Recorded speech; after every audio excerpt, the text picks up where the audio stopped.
Corona एक बार फिर से तेजी से फैल रहा है। देश में कुल संक्रमितों की संख्या 4000 के पार पहुंच गया है, जबकि बंगाल में लगभग 400 मामले सामने आए हैं। कोलकाता की एक 43 वर्षीय की महिला की कोरोना से मौत हो गई, जिन्हें वेंटिलेटर पर रखा गया था। विशेषज्ञों का मानना है कि वायरस अब पहले जितना खतरनाक नहीं है, लेकिन सतर्क रहना जरूरी है।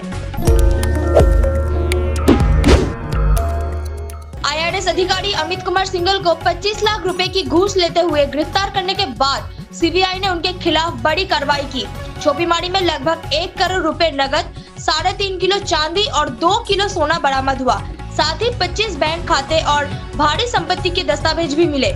ये कार्रवाई दिल्ली, मुंबई और पंजाब में की गई।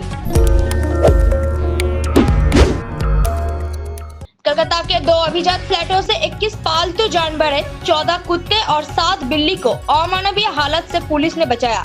एक पशु प्रेमी संगठन की शिकायत पर कार्रवाई कर इन जानवरों को रेस्क्यू किया गया। आरोप है कि जानवरों को बिना देखभाल के बंद कर रखा गया था और विरोध करने पर संगठन के सदस्यों को धमकाया गया। पुलिस ने मामला दर्ज कर जांच शुरू कर दी है। पश्चिम बंगाल के मुख्यमंत्री ने हाल ही में मुर्शिदाबाद जिले के फराक्का में एक नए महकुमा सब डिवीजन बनाने की घोषणा की है। सोमवार को राज्य मंत्रिमंडल ने इस प्रस्ताव की मंजूरी दे दी। फराक्का, सिटी 1, सिटी 2 और सामसंगरज ब्लॉक मिलाकर ये नया महकुमा बनेगा। बेहतर प्रशासन और सेवाओं देने के लिए ये फैसला लिया गया है और 109 संविदा पदों की भी स्वीकृति दी गई है। पश्चिम बंगाल में अप्रैल से जून तक समुद्री और नदियों मछलियों के प्रजनन काल के चलते मछली पकड़ने पर सरकारी रोक लगाई गई है। इससे बाजारों में खासकर इलिश, पॉम्फ्रेट जैसी समुद्री मछलियां दुर्लभ हो गई है। कई मछुआरे मजबूरी में दूसरी नौकरियों में लग गया है, जबकि कुछ लोग अब भी अवैध रूप से नदी में मछली पकड़ रहा है, जिससे संरक्षण का उद्देश्य विफल हो रहा है।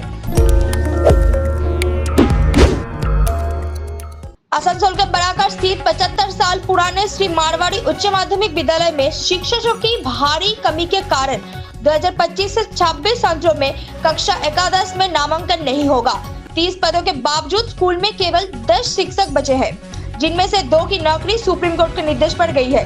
इस फैसले से छात्रों और अभिभावकों में चिंता है, जबकि प्रशासन अस्थायी शिक्षक नियुक्ति कर समाधान की कोशिश कर रहा है। पहलगाम हमले के 1 महीने बाद प्रधानमंत्री नरेंद्र मोदी इस सप्ताह कश्मीर जा सकते हैं। वो कटरा से श्रीनगर तक पहली वंदे भारत एक्सप्रेस और रेलवे लाइन का उद्घाटन करेंगे, जो पहले 19 अप्रैल को होना था, लेकिन सुरक्षा कारणों से टाल दिया गया था। हमले को लेकर पहले से खुफिया इनपुट होने के बावजूद पर्याप्त सुरक्षा क्या नहीं दी गई थी। इस पर विपक्ष ने सरकार को घेरा है। पश्चिम बंगाल के मेफिट इलाके में एक बार फिर बाघ की दहशत फैल गई है। मंगलवार सुबह मकारी नदी पार कर बाघ स्थानीय जंगल तक आ गया, जिसे एक ग्रामीण ने देखा। वन विभाग को सूचना को दी गई और बाघ को पकड़ने के लिए पिंजरा लगाने की प्रक्रिया भी शुरू हो चुकी है। जब तक बाघ पकड़ा नहीं जाता, पुलिस ने लोगों को घर से बाहर निकलने से मना किया है। न्यूजीलैंड की सांसद लारा मैकलियोड ने संसद में अपनी नकली नग्न फोटो का पोस्टर दिखाकर सभी को चौंका दिया। उन्होंने ये कदम आर्टिफिशियल इंटेलिजेंस द्वारा बनाए गए डीपफेक वीडियो और फोटो को बढ़ते खतरों की दर्शाने और कानूनी की मांग करने के लिए उठाया। उनका साहसिक बयान देश विदेश में खूब सराहा गया। अदानी एंटरप्राइज पर ईरान से गुप्त रूप से तेल आयात करने का आरोप लगा है, जिससे अमेरिका सतर्क हो गया है और न्याय विभाग ने जांच शुरू की है।